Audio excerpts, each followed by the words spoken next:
60% of people in the Middle East are under 25. That's 300 million people live in the Middle East, of which 60% of them, 60% are under 25. So we have an opportunity and we have a challenge. The opportunity is to make sure that they believe in the future, that they see it as an exciting opportunity, that they feel that they're able to contribute, to get involved, to become economically self-sufficient and build their lives, start families, as most young people anywhere else in the world. The reality on the ground is increasingly going further and further away from that, and it's not just the Palestinians in Gaza. It's increasingly affecting all of us, and for us to see people suffering is, if anything, weakening the voice of the moderates and empowering the voice of the extremists. You've been here all day having meetings with other First Ladies from Arab nations. I know that you can't seem to get away from your phone because you're still working the phone. What do you hope to get out of these meetings today? What are your hopes for this?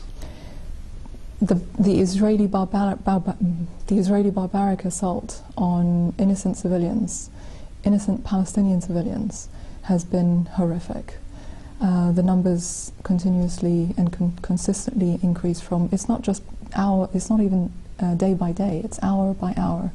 824 people dead. 2 hours ago that number was 821.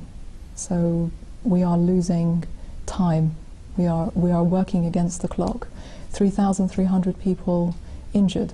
But more than that, 22,000 people have been displaced from their homes, internally displaced from a prison. It's not internally displaced from a place that used to be even a nice place to live in. Gaza is a prison. It's been a prison for 3 years.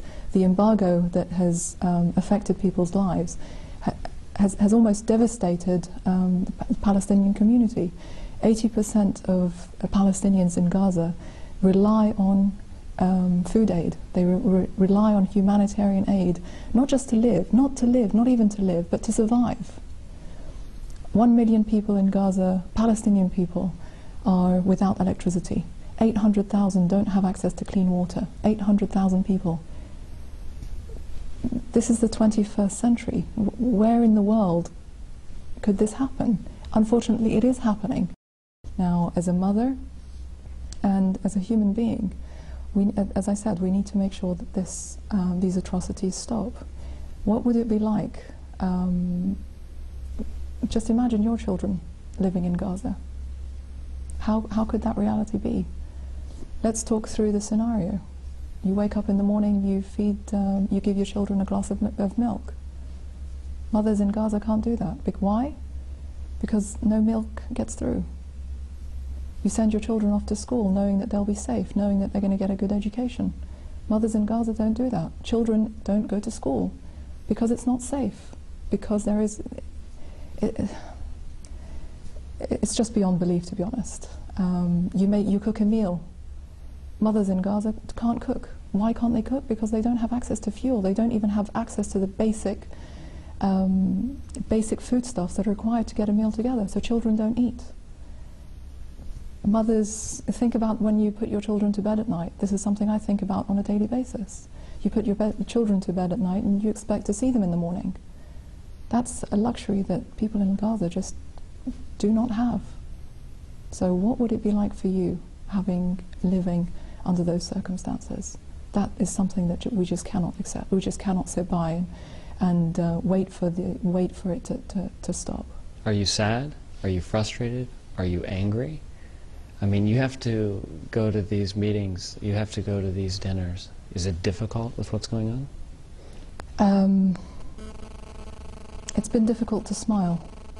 And that's not just me. It's a lot of people that I'm meeting. It's a lot of people that I'm talking to. It's the UN agencies on the ground that are seeing some really horrific things. The stories of the psychological trauma that we're not hearing on our TVs, we're not seeing on our TVs and we're not reading in our newspapers, is something that's going to have a long-term effect on life, not just in the region, but actually in the global community that we all live in. Because when you see people suffering like this, it doesn't give you a sense of optimism, it doesn't give you a sense of hope. If anything, it pushes you in to become more desperate. And when you are desperate, you have nothing to live for. Now the Israelis say they're protecting themselves, right to self-defense. They're under a bombardment of missiles. Their children are under threat. What's your response to that?